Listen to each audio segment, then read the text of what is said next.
Bonjour mes chers abonnés, merci pour votre fidélité, j'espère que vous allez bien. Moi je vais super bien par la grâce de Dieu.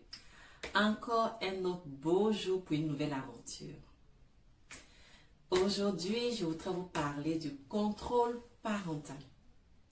Oui, dans les pays occidentaux c'est un fait naturel. Par contre dans les pays africains c'est pas toujours évident. Je me souviens, j'ai un de mes neveux à qui sa mère a acheté un téléphone avec des touches. Et ce dernier dit, non maman, moi je ne veux pas de téléphone avec des touches. Je veux un téléphone tactile. Mais derrière le téléphone tactile, il y a plein de choses. Et ce plein de choses se trouve dans une sorte de moule qu'on appelle Internet. Je vais juste vous laisser regarder une série de vidéos que j'ai sélectionnées pour vous. Je vous prie de les suivre attentivement et à la fin de toutes ces vidéos, nous allons essayer d'apporter quelques petits commentaires. J'ai une petite fille qui s'appelle Marie, qui a 12 ans et qui a un problème que beaucoup de gens ont, qui est l'addiction au téléphone portable. Et bien sûr, il y a eu des problèmes. Il y a eu des problèmes d'utilisation, elle était constamment sur son téléphone et c'est difficile à cet âge-là d'arriver à se maîtriser. Je sais qu'à cet âge-là, c'est difficile d'arriver à se maîtriser. Donc, j'ai fait un peu un benchmark de 3-4 logiciels de contrôle parental et j'ai choisi Custodio et je l'ai installé sur le téléphone de ma fille. Qu'est-ce que ça permet ce logiciel? Ça permet... Il y a deux fonctions principales. La première, c'est d'espionner votre gamin. Vous pouvez activer la géolocalisation, vous pouvez recevoir les messages qui s'envoient, etc., etc. Ça, c'est la partie qui m'intéressait pas trop. La partie qui m'intéresse beaucoup plus, c'est celle qui permet de restreindre l'utilisation. Et en particulier, la fonction qui m'intéressait particulièrement, c'était de restreindre un temps par jour. Comment est-ce que ça s'est passé l'installation? Relativement bien, on en a discuté, c'est aussi un travail d'éducation. Je lui ai expliqué qu'elle n'arrivait pas à maîtriser sa consommation, donc on allait ensemble installer un logiciel et qu'elle récupérerait ses privilèges téléphoniques au fur et à mesure. Aujourd'hui, on est à un maximum d'1h30 d'utilisation par jour. Ça, c'est la première chose. La deuxième chose qui est intéressante, c'est de pouvoir autoriser ou interdire des plages horaires. C'est-à-dire, typiquement, elle a le droit entre 7h et 9h, et elle a droit entre 19h et 21h d'utiliser son téléphone. Si c'est en dehors de ces plages-là, elle n'a pas le droit. Alors il y a aussi une utilisation quand elle sort du collège. Globalement, c'est une expérience très bénéfique. La première chose, ça lui a permis de prendre conscience qu'elle passait beaucoup trop de temps sur son téléphone. Elle s'est remise à lire, elle s'est remise à dessiner, ce qu'elle faisait plus depuis des semaines. Ça a permis de mettre un peu un frein sur cette espèce de consommation incessante du téléphone, et surtout sur cette obsession de l'objet du téléphone. Déjà avant, elle l'éteignait pendant la nuit et elle le faisait charger sur mon bureau, parce que bien sûr je l'ai grillé en train de l'utiliser en pleine nuit, avant qu'on utilise le logiciel, et ça a permis surtout de calmer un peu le débat. Alors, en parlant du logiciel en lui-même, il n'est pas d'une fiabilité extrême, donc c'est pas une fin en soi, mais c'est un outil qui est à votre disposition en tant que parent pour faire en sorte de rendre l'utilisation du téléphone un peu moins psychotique. C'est un des outils qui va vous permettre en tant que parent de rationaliser l'utilisation du téléphone. Je me demande pourquoi j'ai pas installé ça plus tôt. C'est pas fiable à 100%, puisqu'il y a des fois il reporte 1 minute d'utilisation alors que je l'ai vu sur son téléphone pendant au moins une demi-heure.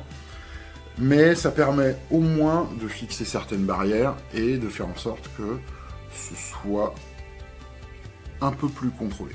On est parents, ils feront des conneries. Le but est d'arriver à faire en sorte qu'ils fassent les conneries les moins irréparables possibles. En même temps, il n'y a pas de connerie qui est irréparable, à moins de tuer des gens, je sais pas. Mais qui est le poids le moins important sur leur futur. Et c'est ce que permet ce genre de logiciel. Est-ce que c'est la panacée? Complètement pas. Il y a sans doute des moyens plus efficaces de faire ça. Mon but aussi n'est pas d'être derrière elle tout le temps, 24h sur 24. Mon but justement, c'est de l'éduquer, c'est pas de la fliquer. Donc c'est de lui montrer aussi que il y a d'autres trucs à faire que de rester sur son téléphone. On peut dessiner, on peut lire, on peut voilà, faire plein de choses. Et que le téléphone, ça doit être un outil et pas une fin en soi. Eh bien les amis, nous revoilà après cette première vidéo. Je pense que tout est clair, tout a été dit. Je voudrais tout de même attirer votre attention sur un fait très marquant. Dans cette première vidéo, le monsieur a souligné le fait qu'il a surpris sa fille en pleine nuit en train d'utiliser son téléphone. Là, j'attire, chers parents, votre attention et votre responsabilité. Parce qu'un enfant qui est livré à lui-même, qui reste tout le temps à utiliser son téléphone, qui ne dort même pas parce qu'il a son téléphone, forcément cela aura un impact négatif sur son devenir, sur son développement mental, sur son moral, sur son développement physique. À cela, je dis qu'il faut faire très attention. Suivons la seconde vidéo. Et quel est le problème avec les adolescents et les smartphones? C'est bien sûr leur utilisation excessive et complètement maniaque de cet appareil. L'utilisation que j'essaye de faire avec ma fille, c'est de la limiter à 1h30 de téléphone par jour et de lui interdire certains logiciels, en particulier les réseaux sociaux. Ma seule règle est, tu as le droit de discuter avec les gens que tu connais physiquement, qui est une règle pour éviter qu'elle discute avec Clotilde, qui en fait est Roger, 49 ans. Et aussi parce que, à son âge, elle n'a pas encore la capacité à différencier des choses vraies, des choses pas vraies, et en particulier sur le web. J'étais conscient que le logiciel de contrôle parental n'était pas la solution magique pour tout, mais ça peut être une aide. Et surtout, c'est une aide pour l'éducation de vos enfants ou de vos adolescents. Le but, il est d'établir des règles, il est aussi de faire prendre conscience à ma fille de son utilisation abusive du téléphone et d'essayer d'arriver à avoir une utilisation un tout petit peu plus, d'avoir une utilisation normale, entre guillemets, de son téléphone. 13 ans, c'est l'âge où on se passionne, c'est l'âge où on n'a pas vraiment de limites. Et donc, c'est à moi en tant que parent de fixer ses limites et de l'aider aussi à comprendre pourquoi est-ce qu'il y a ces limites.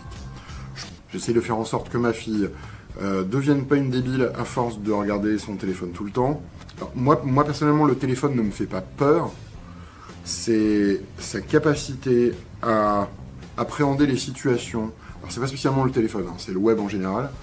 À appréhender les situations et à réagir de façon correcte. Qui même moi, en tant qu'humain adulte, j'ai beaucoup de mal. Par exemple, quand il y a des commentaires un peu cinglants, ça me touche vraiment. J'imagine même pas ça à 13 ans. Ça doit être dévastateur. Donc, j'essaye de lui apprendre et de lui communiquer un peu toutes les choses que je sais. C'est pas évident, mais on va y arriver au fur et à mesure. Qu'avez-vous pensé de cette deuxième vidéo? En tout cas, moi, je retiens ceci. Ce monsieur essaie de faire comprendre à sa fille qu'il faut échanger qu'avec des gens qu'elle connaît au préalable. Ça peut être la famille, ça peut être ses amis d'école, ses amis de classe. Ça s'arrête là. Vraiment, ça s'arrête là. Et surtout, amener sa fille à éviter de discuter avec des personnes beaucoup plus âgées. Parce que vous savez, sur Internet, il n'y a pas de barrière. Il n'y a pas de pont. Et donc, évitez d'échanger avec des personnes beaucoup plus âgées. Et la deuxième chose que j'ai retenue, c'est surtout que sa fille ne soit pas débile à force d'utiliser son téléphone. Vous imaginez une fille qui a 13 ans, un enfant de 13 ans qui devient débile? Je vous laisse suivre les deux dernières vidéos. Et quand ça va trop loin, 61 jusqu'à 65% des parents privent leurs enfants de téléphone. C'est mon cas. Ma fille, elle a 15 ans. Les choses sont allées trop loin. Et donc, je lui ai privé de téléphone. Mais bien entendu, je lui ai expliqué pourquoi je lui privais de téléphone et elle a compris. Par contre, elle n'est pas privée d'Internet puisqu'elle a son ordinateur qui est là. Elle fait ses exercices de son collège, voilà, elle peut faire des recherches et tout ça. Par contre, elle n'a pas accès à certains sites. Donc voilà. Je mets par exemple, je mets là.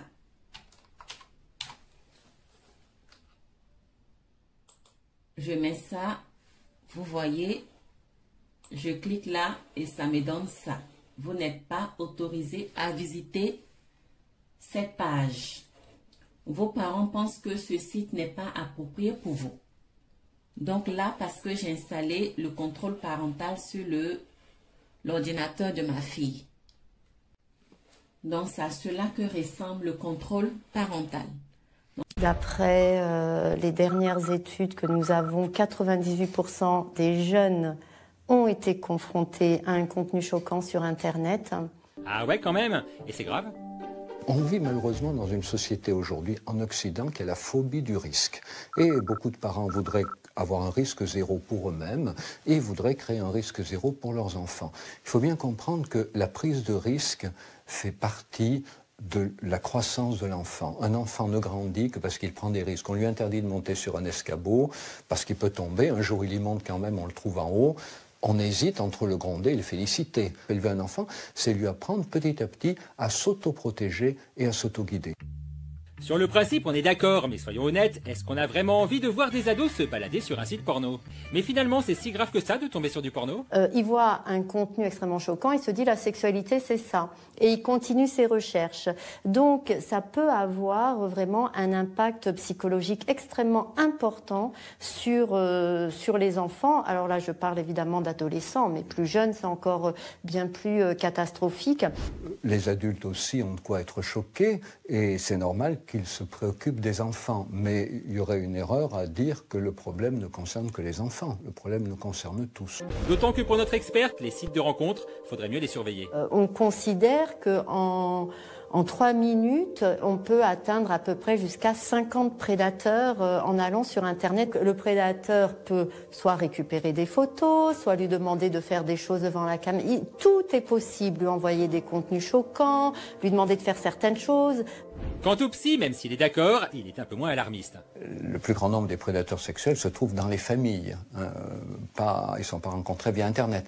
Ce qu'on sait aussi, c'est que les enfants qui sont bien dans leur peau, qui ont des parents qui discutent avec eux, on sait que ces enfants-là, ils vont essentiellement sur Internet pour rencontrer des jeunes de leur âge qu'ils connaissent déjà. Il y a malheureusement trop de parents qui pensent qu'il suffit de dire à l'enfant « s'il y a des choses qui te choquent, tu m'en parles » pour que l'enfant en parle. Non, il faut aussi qu'il y ait un moment quotidien où l'enfant sait qu'il est avec ses parents et il peut parler de ce qu'il veut. Donc très souvent, il n'aura rien de particulier à dire, mais il sait qu'il y a ce moment, donc si quelque chose le choque, il en profitera. Et l'enfant, petit à petit, apprend à avoir du recul par rapport aux écrans parce que c'est une sorte d'hygiène familiale et il en bénéficie. Ok, on a compris, le mieux c'est le dialogue. Le dialogue. On a regardé ces 4 vidéos. Je sais que certains ont compris, certains n'ont pas compris parce que la majeure partie des Africains sont beaucoup plus visuels. Ils comprennent lorsqu'ils voient. C'est pour cela que j'ai fait ce petit dessin que vous voyez là. Je vais mieux vous expliquer l'importance du contrôle parental. Il faut que vous sachiez que, voilà, on a ce moule-là, qui est un peu comme une casserole. Et dans ce moule, il y a tout. Donc, qu'est-ce qu'on doit comprendre? Internet est comme un moule. Et dans ce moule, vous pouvez visiter des pays. Vous pouvez avoir accès à des drogues. Vous avez accès à un dictionnaire pour des élèves, étudiants et autres. Des réseaux sociaux, Facebook, voilà, etc., etc. Instagram, TikTok. On a également... Vous pouvez suivre des formations, il y a également des prédateurs sexuels, du porno. Vous pouvez faire de l'apprentissage, vous pouvez regarder même vos télés là-dessus, divertissement, avoir accès aux nouvelles technologies, la culture. Il y a également des pédophiles. Vous pouvez faire des rencontres sur Internet, aussi la cuisine, apprendre à cuisiner ou partager une recette. il y a de l'éducation, il y a aussi des commentaires cinglants. Donc, on a tout ça là qui se trouve dans ce moule qui est Internet. Donc, sans le contrôle parental, l'enfant a accès à tout ce qui est là. Sans le contrôle parental, il a accès à tout ce qui est là. C'est vrai que le contrôle parental n'est pas d'une fiabilité extrême, mais ça aide forcément à contrôler les choses. Donc, avec le contrôle parental, si je mets là, contrôle parental, qu'est-ce qui se passe? Ça va filtrer. Donc, au lieu que tout ça, l'enfant ait accès à tout ça, ça va filtrer et ça va faire des tri. On aura donc, par exemple, ici, on pourrait avoir dictionnaire. On pourrait avoir, par exemple,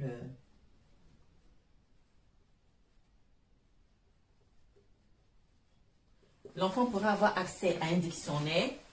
Il pourrait apprendre des choses, donc apprentissage.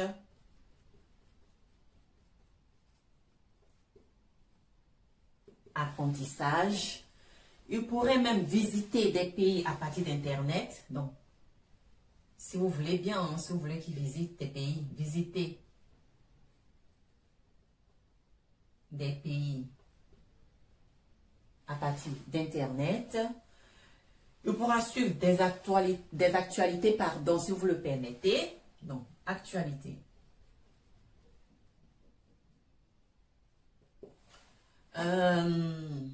Apprendre à cuisiner, par exemple. Cuisine.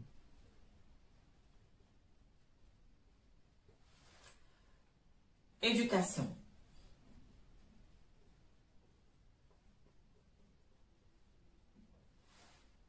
Quoi d'autre? Nouvelles technologies.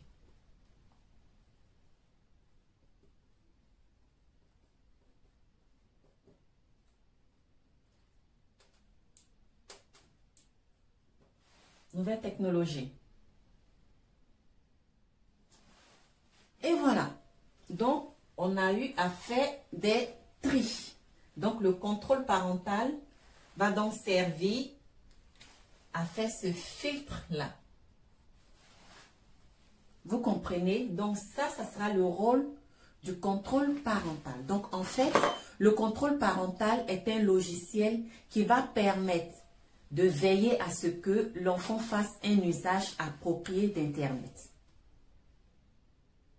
Donc, ce logiciel est un filtre qui va empêcher votre enfant de tomber sur des sites ou des contenus choquants. Parfois même ces contenus, j'avoue que ça nous choque nous-mêmes qui sommes majeurs.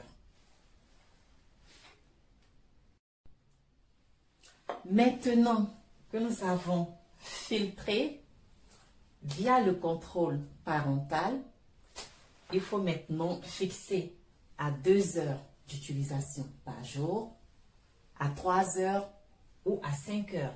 C'est vous qui décidez. Sinon, l'enfant qui est livré à lui-même, il ne saura jamais quand est-ce qu'il faut arrêter, quand est-ce qu'il faut faire autre chose. Il est de notre responsabilité de veiller à ce que nos enfants utilisent Internet de façon à leur apporter quelque chose de positif. Ce qui me brise le cœur, c'est que la plupart des parents africains ne savent ni lire ni écrire.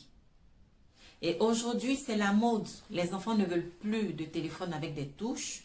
Ils veulent des téléphones tactiles pour pouvoir avoir accès à Internet. Mais ces enfants, ils sont livrés à eux-mêmes parce que les parents ne pourront pas leur dire comment utiliser le téléphone. Et donc, accès à Internet, ça veut dire accès à tout ce qui est bon et à tout ce qui est mauvais. Mais quel est le résultat que ça va donner? Comme je l'avais dit, forcément, ça va agir sur le mental, sur le moral, sur le physique de l'enfant. Quelle est la politique des fournisseurs d'Internet dans nos pays africains? J'ignore, je ne sais pas comment ça se passe, mais il faut vraiment essayer de restreindre l'accès à Internet aux enfants. De tout ce que nous avons vu et entendu, il faut privilégier le dialogue. Amenez-les à vous dire tout, à vous ouvrir leur cœur, de telle sorte que s'il y a un potentiel prédateur sexuel, vous serez tout de suite informé. Dialoguez tous les jours avec les enfants. Demandez-leur comment a été leur journée, c'est bien passé, ça s'est mal passé. Même les choses banales, les enfants doivent pouvoir vous le dire. Nous voilà à la fin de notre vidéo. Je ne suis pas spécialiste du contrôle parental. J'essaie tant bien que mal d'aider mes frères et sœurs africains à pouvoir protéger leurs enfants, à pouvoir veiller sur leur bout de chou parce que c'est ce que nous avons de plus précieux. Donc, si cette vidéo vous a plu, informez les autres en partageant, en likant, en vous abonnant. Parce que les enfants, c'est ce que nous donne le sourire. Merci les amis, à très bientôt.